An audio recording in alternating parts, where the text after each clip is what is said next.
हाल ही में भारत के 76th independence day पे पीएम मोदी ने पूरे भारत को संबोधित करते हुए 5 प्रण लेने को कहा और उस प्रण में से आखिरी प्रण यह था कि हम सब मिलके भारत को अगले 25 सालों में एक विकसित देश बनाएंगे। पीएम मोदी ने अगले 25 साल इसीलिए कहा क्योंकि अगले 25 साल के बाद भारत को आजाद हुए 100 साल पूरा हो जाएगा और हमारे पीएम मोदी भारत को आजादी के 100 साल बाद एक विकसित देश की तरह देखना चाहते हैं। अगर हम आजादी की बात करें तो आजादी के वक्त भारत का जीडीपी था तकरीबन 2.7 लाख करोड़ और आज भारत का जीडीपी है तकरीबन 150 लाख करोड़। भारत के जीडीपी में इतना मैसिव ग्रोथ महज 75 इयर्स में देखने को मिला है। पहले से ही दुनिया भारत पे जितना एक्सपेक्ट कर रही थी भारत उनको आउट परफॉर्म ही करता आया है। ऐसे में भारत को एक विकसित देश बनाना इतना ज्यादा मुश्किल नहीं दिखता, लेकिन अगर हम ग्राउंड रियलिटी को चेक करें तो भारत के लिए बहुत सारी परेशानियां हैं और आज के इस वीडियो में आपको पूरे फैक्ट्स एंड नंबर्स के साथ ये पता चलने वाला है कि भारत को कैसे डेवलप्ड नेशन बनाया जा सकता है और इसके लिए भारत को क्या क्या चुनौतियों का सामना करना पड़ेगा।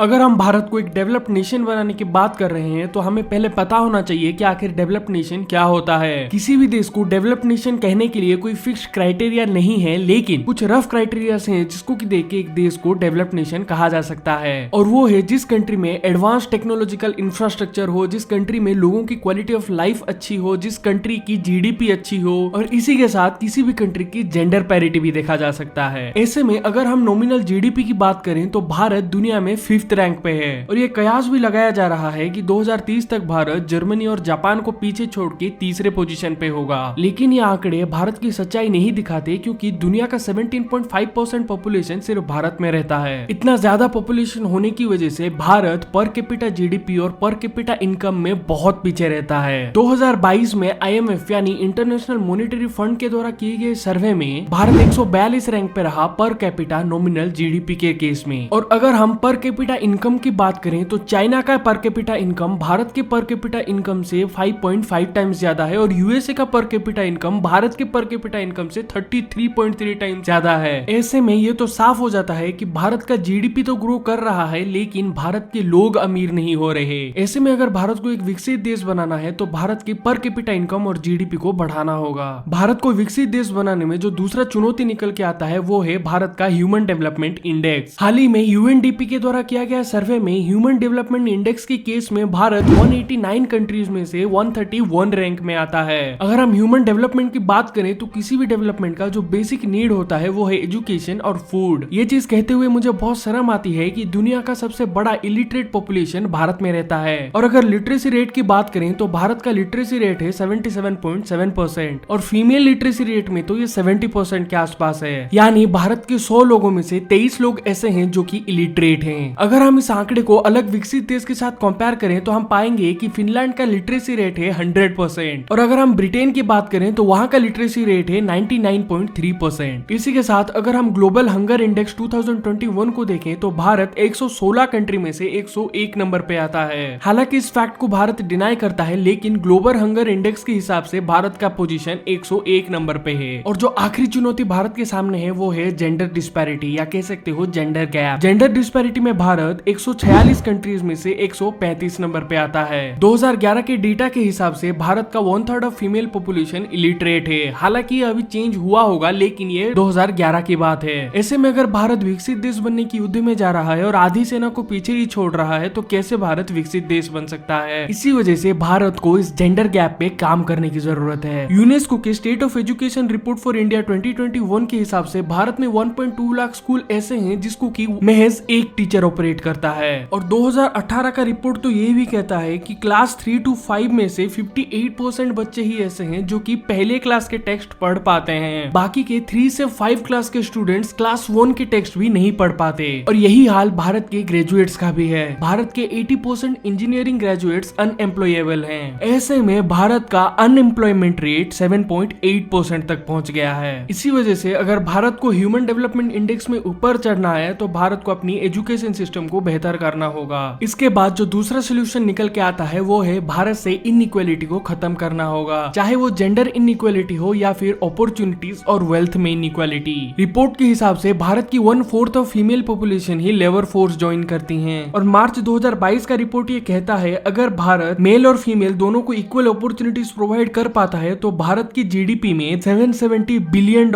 ऐड हो जाएंगे। इसी के साथ भारत को जो दूसरा दूसरा इनइक्वालिटी खत्म करना होगा वो होगा वेल्थ में इनइक्वालिटी। ऑक्सफैम के रिपोर्ट के हिसाब से भारत का महज 10% पॉपुलेशन 77% वेल्थ को कंट्रोल करता है। इसी वजह से वर्ल्ड अनइक्वल रिपोर्ट के हिसाब से Bharat one of the most unequal country में आता है और इस चीज को भारत को तुरंत खत्म करना होगा। इसके बाद जो आखिरी सोल्यूशन निकल के आता है वो है भारत को अपनी इंफ्रास्ट्रक्चर पे और ज्यादा इन्वेस्ट करना होगा। भारत को और ज्यादा रोड्स, रेलवेज और पोर्ट्स बनाने होंगे। गवर्नमेंट डेटा के हिसाब से 46% ऑफ इंफ्रास्ट्रक्चर प्रोजेक्ट डिले होते हैं। इन सभी चैलेंजेस को टैकल करने के लिए गवर्नमेंट ने national logistic policy, Bharatmala project ऐसे बहुत सारे प्रोजेक्ट भी लागू किए हैं। ऐसे में हम उम्मीद कर सकते हैं कि भारत जल्द से जल्द एक विकसित देश बन सकता है। अब आप नीचे कमेंट सेक्शन में बताइए भारत और क्या कर सकता है एक विकसित देश बनने के लिए। और अगर आपको ये वीडियो इन्फॉर्मेटिव लगा तो इस वीडियो को लाइक जरूर कर देना और ऐसे ही नेशनल इंटरेस्ट की वीडियोस के लिए इस चैनल को सब्सक्राइब जरूर कर देना।